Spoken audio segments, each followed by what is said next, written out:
Hola, buen día. Vamos a comenzar esta exposición y hablando de un tema muy importante, lo que es el valor de la diversidad, sobre todo en la educación. Es decir, las diferentes culturas deben de convivir, se deben de adaptar los métodos de enseñanza, sobre todo a las capacidades y cualidades de cada uno de los alumnos. En primer lugar, quiero mencionar un cuento que se llama El pato en la escuela, de Miguel Ángel Santos, en el que narra la historia de unos animales que en el bosque habían decidido crear una escuela para así afrontar los problemas del mundo. En este programa escolar pusieron 4 actividades básicas: correr, trepar, nadar y volar. Todos los animales se inscribieron. Obviamente el pato fue muy sobresaliente en la asignatura de natación, inclusive se dice que superó al maestro. Sin embargo, en la prueba de carrera resultó un poco deficiente. Como era de aprendizaje lento, en carrera tuvo que quedarse en la escuela después de hora y abandonar la natación. Obviamente este tipo de práctica hicieron que sus pies membranosos se desgastaran y entonces pasó a ser un alumno mediano en natación. Pero la medianía se aceptaba en la escuela, de manera que nadie le preocupó lo sucedido, salvo, como es natural, al pato. La liebre, como es de entenderse, resultó muy distinguido en carrera, pero cuando le tocó la prueba de natación sufrió un colapso nervioso. La ardilla era muy buena para trepar, sin embargo se frustró en la clase de vuelo, donde su maestro la hacía comenzar desde el suelo en vez de hacerlo desde la cima del árbol. Esta ardilla enfermó de calambres por exceso de esfuerzo y entonces la calificaron con 6 en trepa y en carrera. El águila resultó un alumno problema. ¿Por qué? Porque recibió malas notas en conducta. En el curso de trepa superaba a todos los demás, en el ejercicio de subir hasta la copa del árbol, pero se obstinaba en hacerlo a su manera. Al terminar el año, un águila anormal, que podía nadar de forma sobresaliente y también correr y trepar y volar un poco, obtuvo el premio superior y la medalla al mejor alumno. En la escuela existen este tipo de distinciones.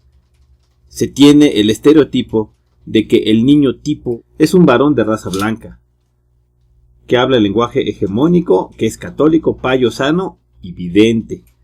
En una palabra, es un niño normal. Se ha buscado homologar durante mucho tiempo los procesos educativos en diferentes aspectos, que los mismos contenidos temáticos sean para todas las personas, para todos los alumnos, y las mismas explicaciones también. Asimismo, las mismas evaluaciones, las mismas normas, etc. Esta uniformidad cae en una contradicción debido a que no existe tal igualdad. A cada quien se le debe de tratar conforme sus propias capacidades y sus propios intereses. Vamos a mencionar también aquí a una bibliografía de Sir Ken Robinson que se denomina El elemento. En El elemento, Ken Robinson nos narra el caso de Gillian Lane. Ella nació en Inglaterra.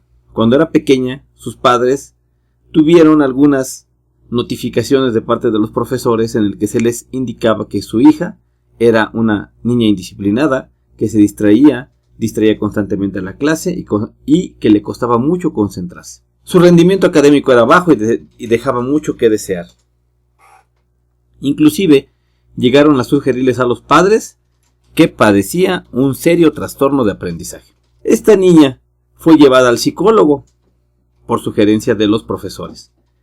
El psicólogo, en lugar de hacer caso y de tratarla, de llevar a una niña normal en la idea de las otras personas, lo que hizo fue hablar con su madre y le sugirió inscribir a su hija en una escuela de danza. Le dijo: señora Lane, Gillian no está enferma, es bailarina, llévela a una escuela de danza. La pequeña Gillian, la niña cuyo futuro estaba en peligro, llegó a ser conocida en todo el mundo como Gillian Lane, una de las coreógrafas de mayor éxito de nuestro tiempo. Alguien que ha hecho disfrutar a millones de personas y que ha ganado millones de dólares. Y eso ocurrió porque hubo una persona que la miró profundamente a los ojos, alguien que ya había visto antes a niños como ella y que sabía interpretar los síntomas. Cualquier otra persona le habría recetado un medicamento y le habría dicho que tenía que calmarse, pero Gillian no era una niña problemática, no necesitaba acudir a ninguna escuela especial.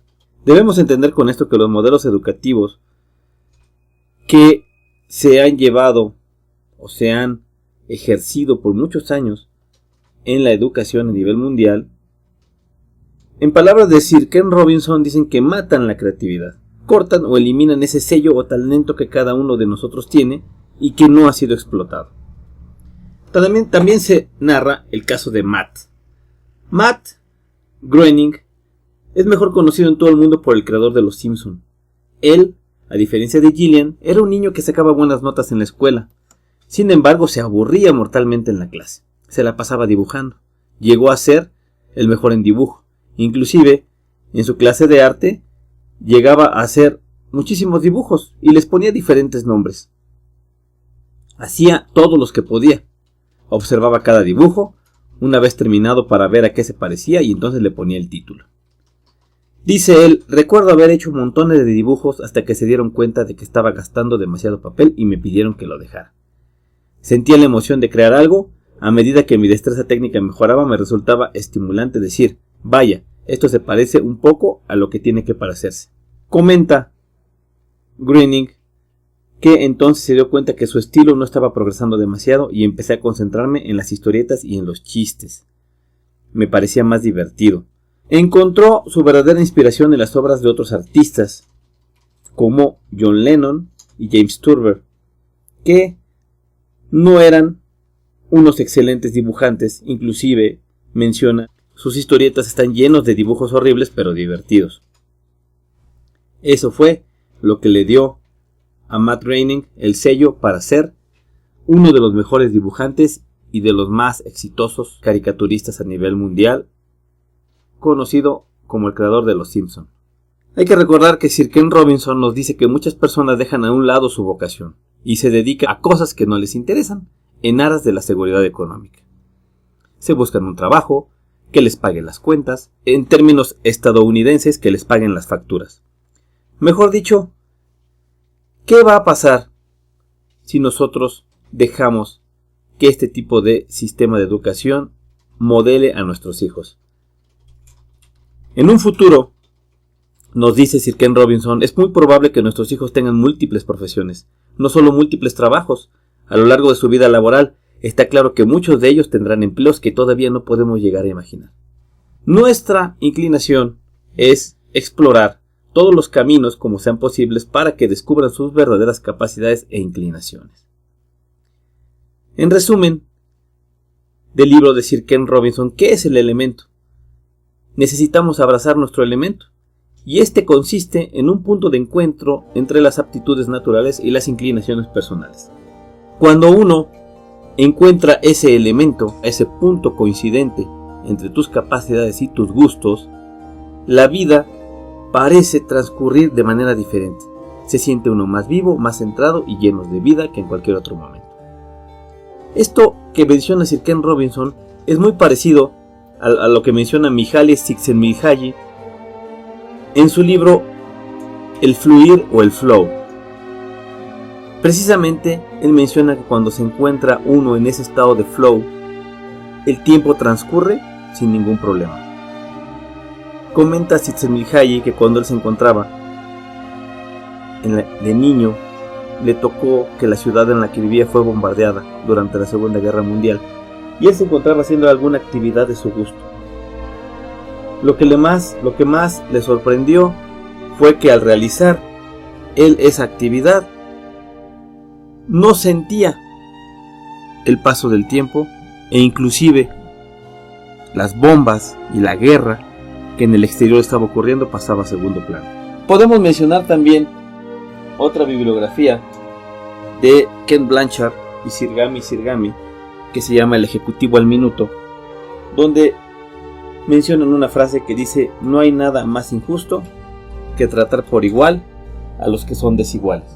Ken Blanchard nos hace mención precisamente que un líder debe de ser situacional y debe de tratar a cada empleado conforme su propia capacidad y con un estilo de liderazgo diferente. Tiene un capítulo denominado Diferentes caricias para diferentes muchachos.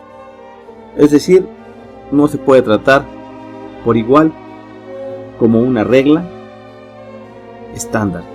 debido a que vivimos en un mundo multicultural, en un mundo diverso, en el que no solamente convivimos, dependiendo del área geográfica donde nos encontremos, con diferentes personas, sino convivimos con diferentes maneras de aprender, con diferentes capacidades, y que se debe de encontrar ese punto de unión para alcanzar un respeto propio, un aprendizaje individual y un crecimiento individual y en conjunto. Muchas gracias.